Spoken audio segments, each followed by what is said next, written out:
안녕하세요. 잡시광입니다. 잘 나가던 한국의 K2 전차에 최근 의외의 복병이 생겼다고 해 비상이 걸렸습니다. 다름 아닌 폴란드에서 한국 전차에 대해 자신들의 부품을 베낀 짝퉁 전차라는 음해성 루머가 나돌고 있다는데요. 이러는 와중에 최근 중국에서는 수출용 전차의 최신 기밀 자료가 유출되면서 처참한 기술 수준이 드러나 발칵 뒤집어졌다고 합니다. 과연 중국이 기뻐할 일이 한국에 불어닥치고 있는지, 한국은 이 위기를 어떻게 극복할 것인지 K2 전차를 둘러싼 상황에 대해 자세히 알아보겠습니다. 한국 방산 효자 품목인 K2 전차가 폴란드와 루마니아에서 또 한 번의 러브콜이 쏟아지고 있다는 소식입니다. 폴란드의 경우 앞서 현대로템과 체결한 2차 실행 계약으로 인해 K2PL 전차 180대를 추가 도입을 고려하고 있으며 루마니아 역시 비슷한 상황인데요. 앞서 4일 폴란드 군사 전문가 야로스와프 볼스키는 SNS를 통해 비공식 루트에 따르면 폴란드 정부가 K2PL 전차 180대 추가 주문을 계획하고 있다고 귀띔했습니다. 이 소식을 전한 그는 사실 과거에 한국산 무기에 대해 혹평을 하면서 부정적인 이슈를 퍼뜨리기도 했지만 폴란드 정부 자문위원을 맡고 있기에 신뢰도가 매우 높은 상황입니다. 이와 더불어 해당 소식이 전해진 날 하나시스템이 폴란드와 K2 전차 180대에 2,600억 원 규모에 달하는 사격 통제 시스템을 공급하는 계약을 맺었다는 소식을 밝히며 팩트였다는 걸 방증했습니다.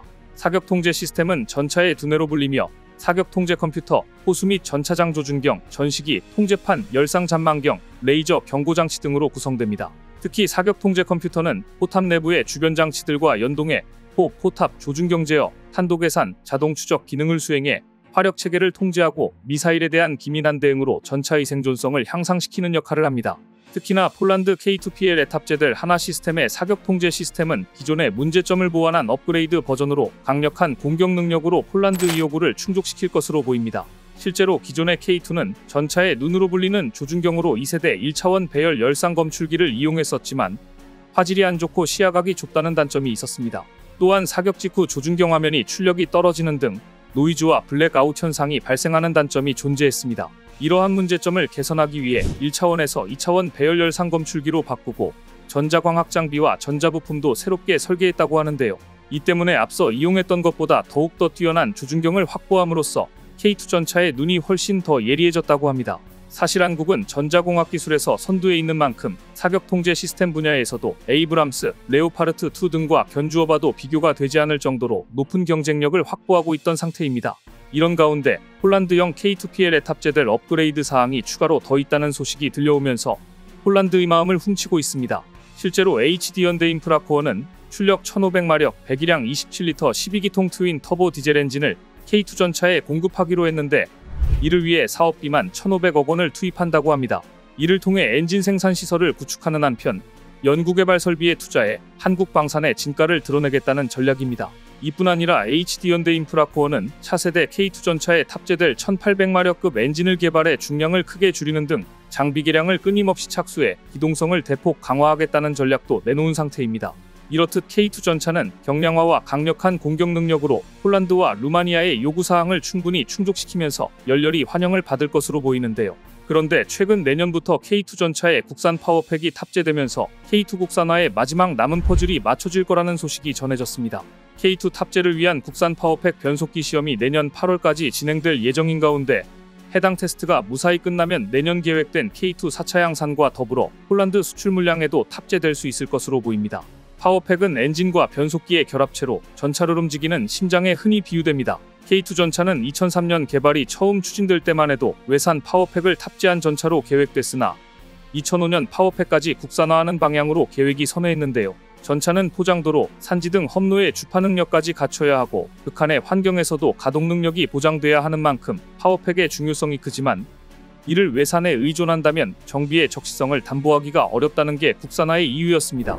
그러나 방산 강국 독일도 1500마력급 파워팩 개발에 종전 이후 13년이 걸린 만큼 우리가 이를 10년 안에 개발할 수 있겠냐는 우려의 목소리가 있었습니다.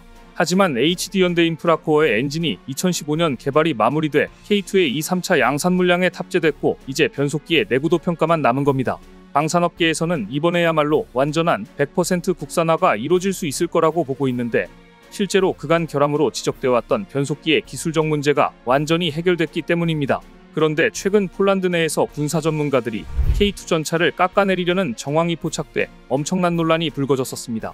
지난 6일 폴란드의 한 네티즌은 SNS에 K2의 훈련용 반응장갑 교보제 도면을 업로드하면서 K2에 탑재되는 반응장갑이 폴란드산을 본따 만들었다는 증거라고 주장하는 등 어처구니 없는 일이 있었습니다. 심지어 폴란드 내에서 국가안보실 자문위원을 맡고 있는 한 군사 전문가가 이에 반응해 유언비어를 급속도로 확산시키고 있는 중이었습니다. 실제로 폴란드 군사 전문가 야로스와프 볼스키는 SNS에 폴란드와 한국의 반응장갑을 비교하는 사진을 업로드하며 한국은 폴란드로부터 빼돌린 물건을 이름만 변경해 폴란드에 판매하려 하고 있다는 억지 주장을 펼쳤습니다.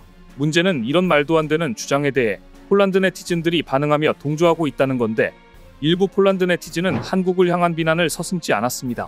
폴란드 군사 전문가는 반응장갑 체결 방식을 가져왔다고 주장하고 있는데, 알고 보니 반응장갑의 볼트와 너트 구조를 사용한 방식이 자신들과 같다며 한국의 K2가 폴란드 부품을 배긴 짝퉁 전차라는 주장을 펼친 겁니다.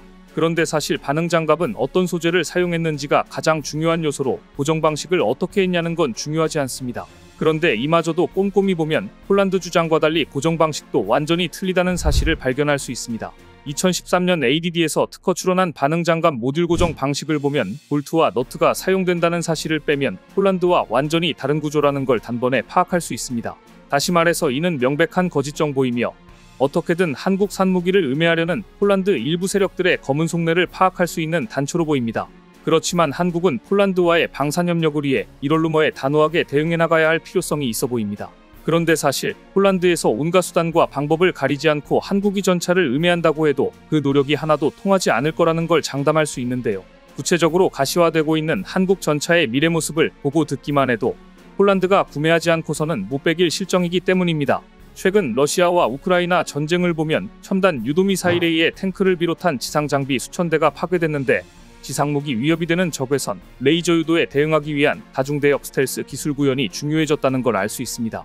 이런 이유로 한국은 다중대역 스텔스 기술을 전차에 접목시킬 구상을 하고 있는데요. 얼마 전 국내 연구진이 적외선과 밀리미터파 탐지를 피할 수 있는 소재를 개발해 12인치 형태의 웨이퍼에 적용하는 것까지 성공했는데, 이 기술을 32분의 1로 축소한 모형 탱크에 적용해 스텔스 적외선 탐지에서 벗어나는 걸 확인했습니다.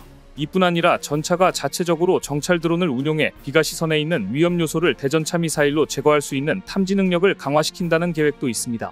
여기에 더해 포탑에 있는 드론 제머를 통해 적이 드론을 무력화시키는 것도 가능하며, 차체에 탑재된 파노라마 잠망경을 통해 전차 승무원들에게 넓은 시야를 확보할 수 있게 함으로써 상황 인지 능력 또한 엄청나게 향상될 것으로 기대됩니다.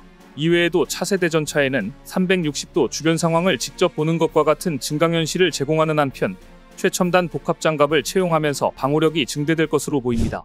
이쯤 되면 폴란드가 자신들이 한 짓으로 인해 어떤 끔찍한 결과를 초래할 수 있는가 깨닫게 되면서 뒤늦게 후회하고 있을지도 모릅니다. 반면에 중국 전차의 현재 상황은 한국과 달리 매우 처참한 상황이 연출되고 있습니다. 중국의 주력 전차의 최신 기밀 자료가 유출돼 중국이 발칵 뒤집어진 건데요. 지난 11일 주요 외신에 따르면 태국이 도입을 결정한 중국의 수출용 전차 VT4 기술 자료가 유출돼 중국산 전차의 심각한 성능 저하 문제가 도마 위에 올랐습니다. 해당 사건은 온라인 전쟁 시뮬레이션 게임 워썬더의 온라인 커뮤니티 게시판에서 시작됐는데, 해당 게임 유저들이 게임 내에 등장하는 중국산 전차 VT4 성능에 대해 열띤 토론을 벌이다 한 게임 유저가 VT4 기밀 자료를 올렸다고 합니다. 공개된 자료에 따르면 전차의 성능은 그야말로 처참했는데, 중국의 GPT-98 125mm 활강포는 포신 수명이 서방의 동급 전차보다 3분의 1에 해당되는 500발인 것으로 알려졌습니다. GPT-98포는 중국이 과거 러시아의 2A46M 활강포 기술 자료를 우크라이나에서 훔쳐본 따서 만든 것으로 현재 중국군 주력 전차포로 전해집니다. 중국은 해당 주포가 세계 최고 수준의 명중률과 더불어 호구 초속을 달성한 고성능 주포라고 주장했었는데, 이번에 완전히 거짓말이었다는 사실이 들통난 겁니다. 반면에 GPT-98의 원래 모델인 2A46M은 최대 1200발의 수명을 가진 것으로 알려지면서 중국이 얼마나 능력이 없으면 그대로 베끼는 것도 제대로 하지 못한다는 걸 알 수 있게 했는데요. 이뿐 아니라 GPT-98의 포구 초속과 명중률에도 반드시 문제가 있을 거라는 지적에 설득력이 더해지면서 복제도 못하는 중국 제무기의 처참한 현실을 낱낱이 보여줬습니다. 어떻게 하면 복제품이 더 낮은 성능을 제공할 수 있는지 의문이 들면서 그것 또한 중국만의 노하우일지도 모르겠는데요. 한국의 미래 전차 모습을 중국이 일부 보기라도 한다면 까무러칠 수 있을 것으로 보입니다. 오늘 준비한 소식은 여기까지입니다. 댓글을 통한 여러분들의 많은 의견 기다리겠습니다. 시청해주셔서 감사합니다.